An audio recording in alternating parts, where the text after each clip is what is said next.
quel enfer! Mais quel enfer! Genre, ça là, ça s'est fait défoncer par la critique, ça n'a pas trouvé son public et ce n'est pas rentré dans ses frais. Ce film là, quel enfer! Quel enfer! Je comprends pas comment c'est possible. Je sais pas. Vous l'aurez compris, on se retrouve aujourd'hui pour une nouvelle critique, celle de Babylone. Donc sortie chez nous début d'année 2023. Par le réalisateur de La La Land et Whiplash. C'est son 4e film seulement. Ça pareil, c'est exceptionnel. Genre seulement 4 films et on atteint ce niveau-là.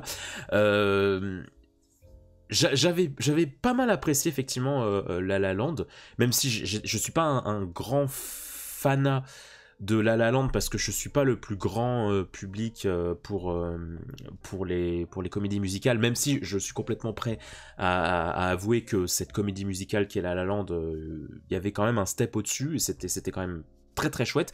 Mais voilà, je suis pas non plus le plus grand fan, faudrait que je le remette quand même. Mais alors ce film,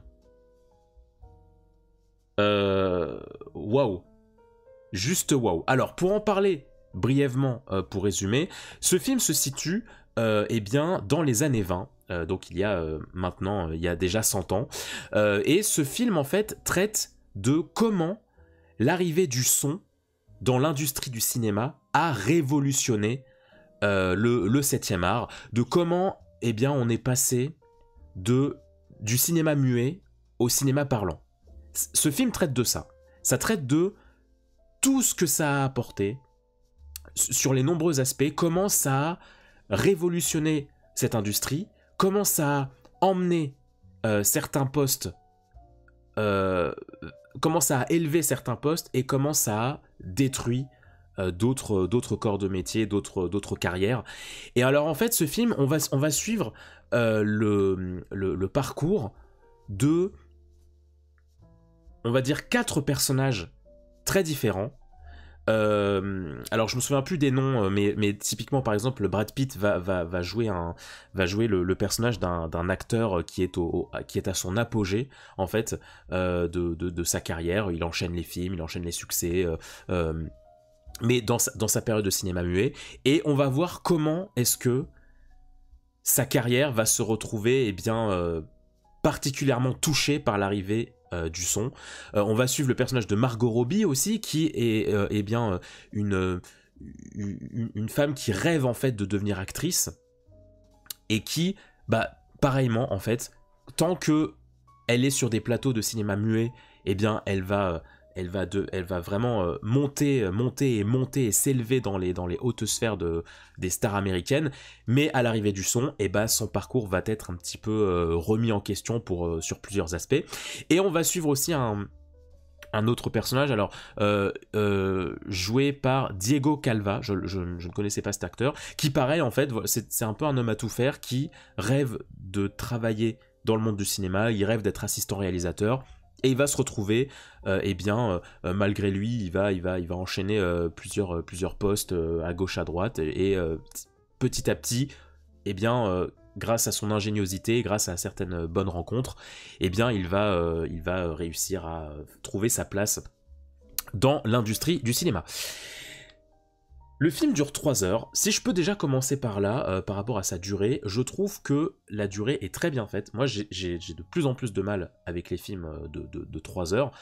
Et je trouve que le film est sacrément bien rythmé. Ça faisait longtemps que je n'avais pas regardé un film de 3 heures où je me suis dit, putain non, le rythme, il est quand même sacrément géré.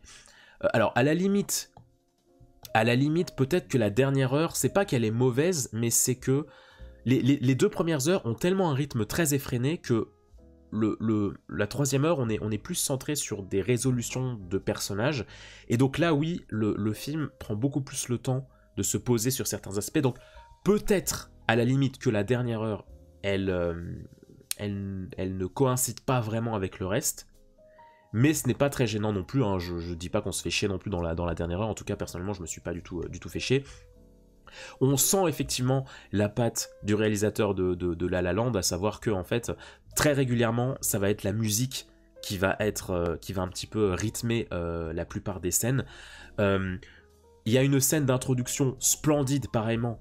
C'est pas de la comédie musicale, mais c'est un festival de mise en scène, de plans qui s'enchaînent, tu t'en prends mais plein les yeux, genre, mais c'est au premier visionnage, c'est impossible de tout voir, c'est de la décadence dans tous les coins, orgie, en veux-tu, en voilà, drogue, alcool, enfin voilà, t'es vraiment plongé dans une atmosphère festive, dans un festival de démesure qui est sensationnel et qui dure pas juste 2 minutes, quoi. Donc ça honnêtement, c'était assez fou.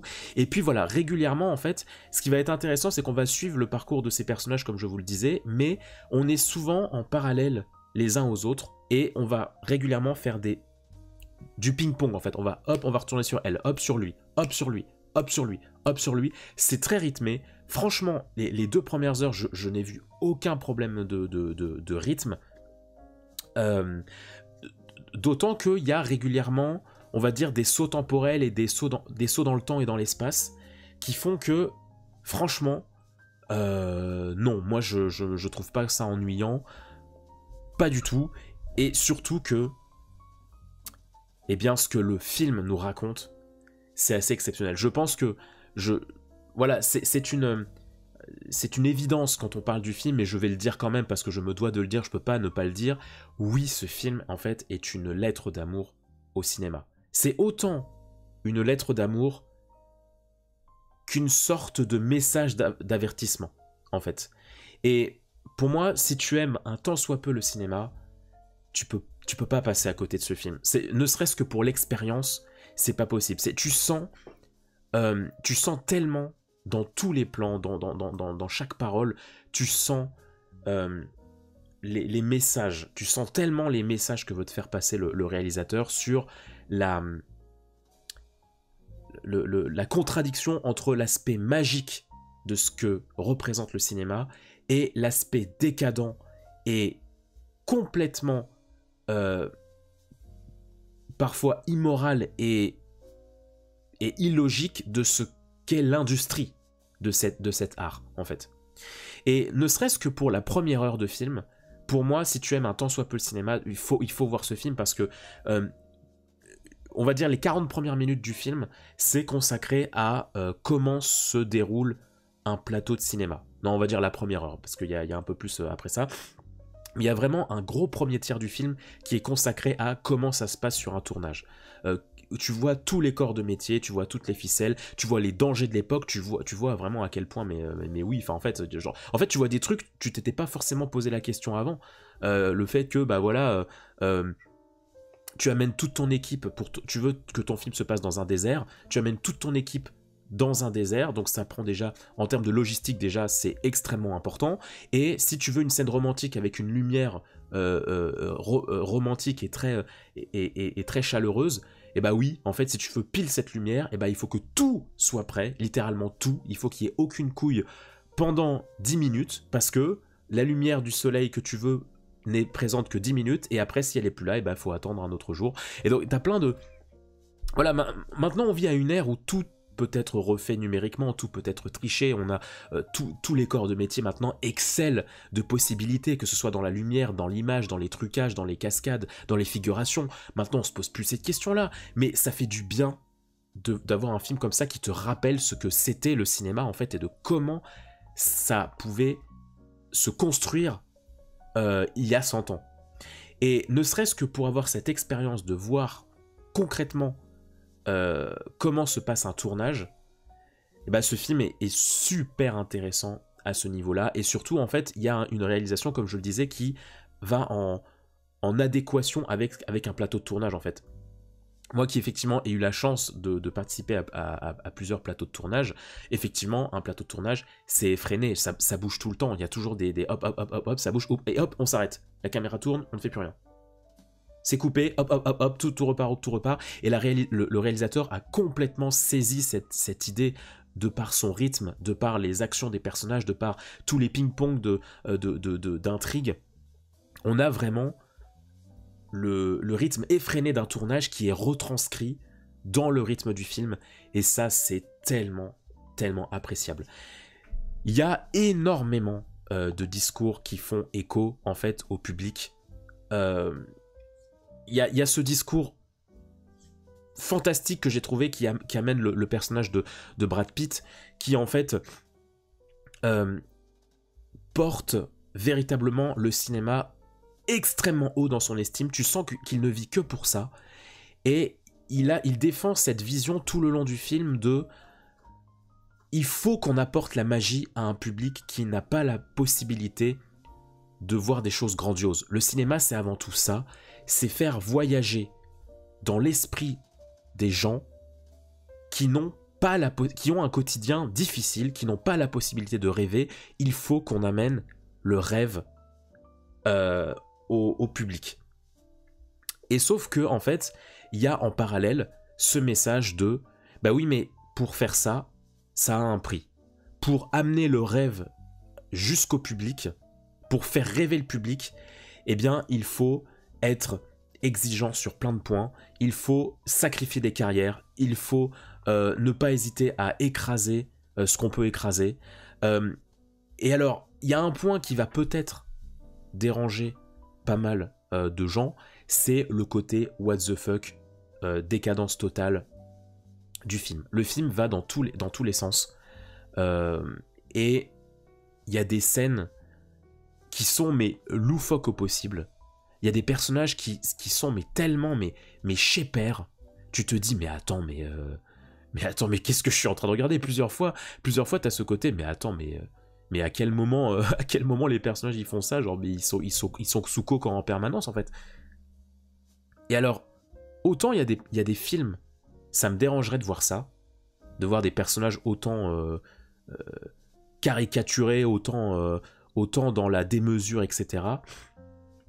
Autant je trouve que dans ce film c'est très pertinent de montrer ça, parce que tu as du coup ce sentiment que la folie du cinéma en fait est montée à la tête de tous ces personnages, et qu'ils sont complètement dans un autre univers, et que donc dès qu'il s'agit de faire quitter ces personnages de cet univers fantasmagorique et de les ramener à une réalité plus froide et plus concrète, tu vois qu'en fait ils sont plus capables de se débrouiller.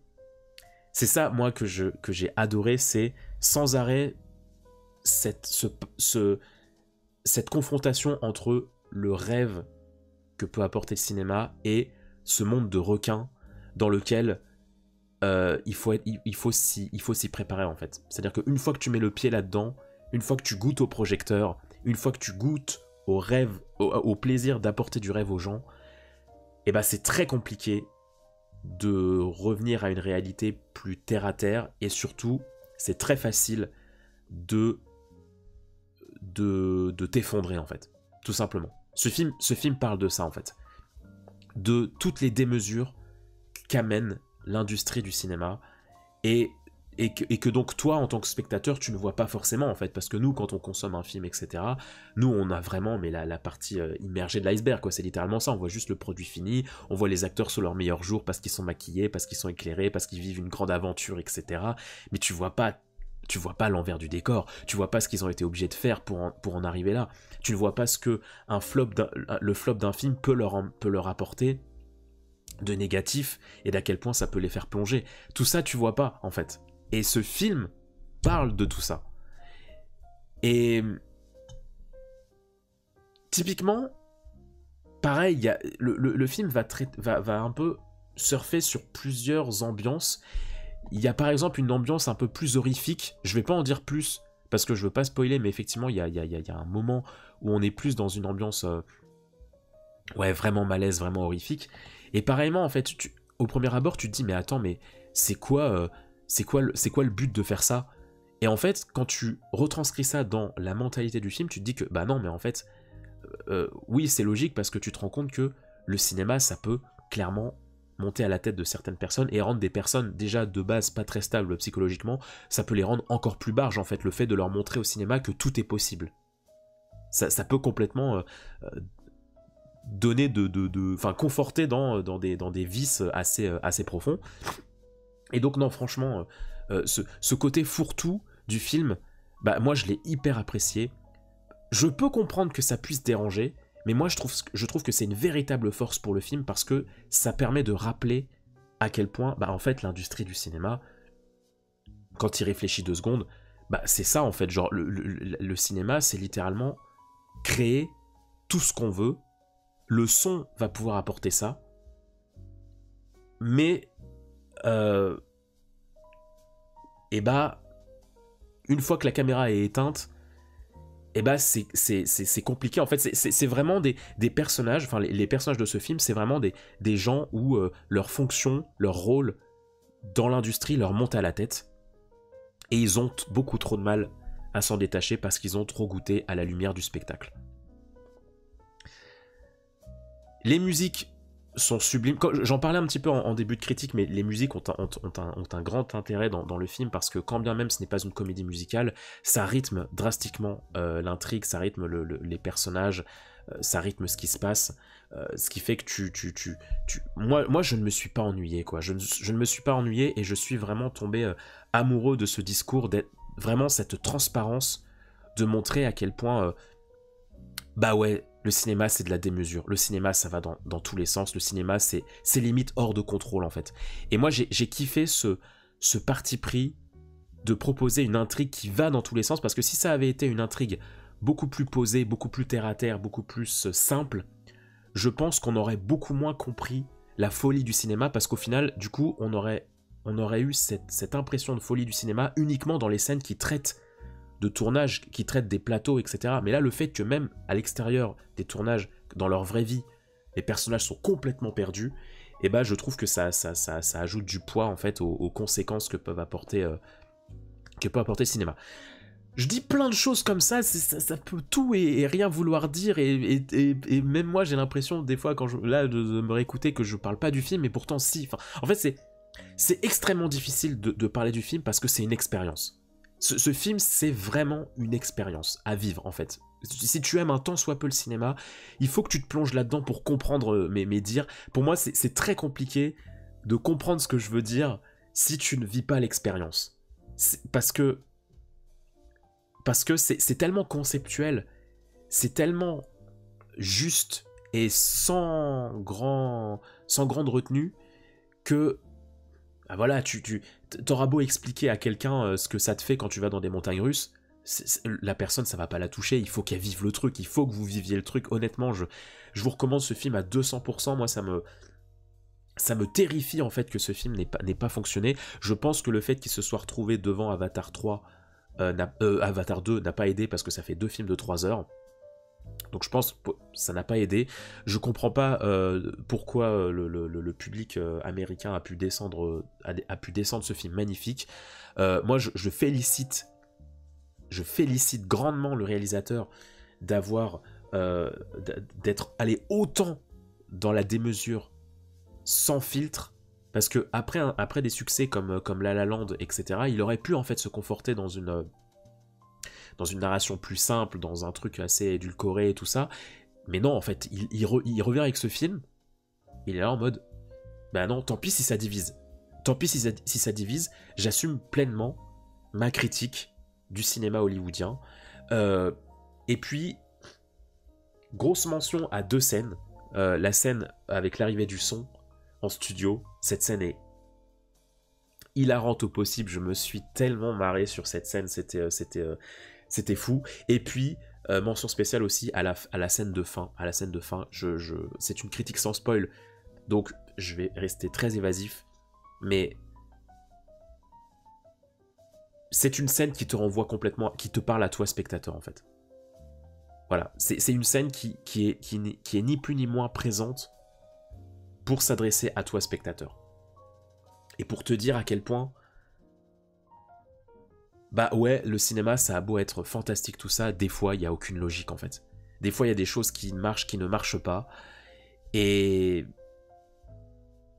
en fait c'est à nous d'être curieux sur les films, c'est à nous de nous ouvrir le plus possible sur ces films. Et c'est pour ça que je trouve ça très ironique le fait que ce film n'ait pas marché, parce que au final, il y a un personnage qui parle de ça dans le film, c'est-à-dire que sa carrière se retrouve bousillée pour des raisons à la con, et il n'y a pas vraiment de raison à ça, c'est juste le public n'est plus là, les studios n'ont pas rempli certaines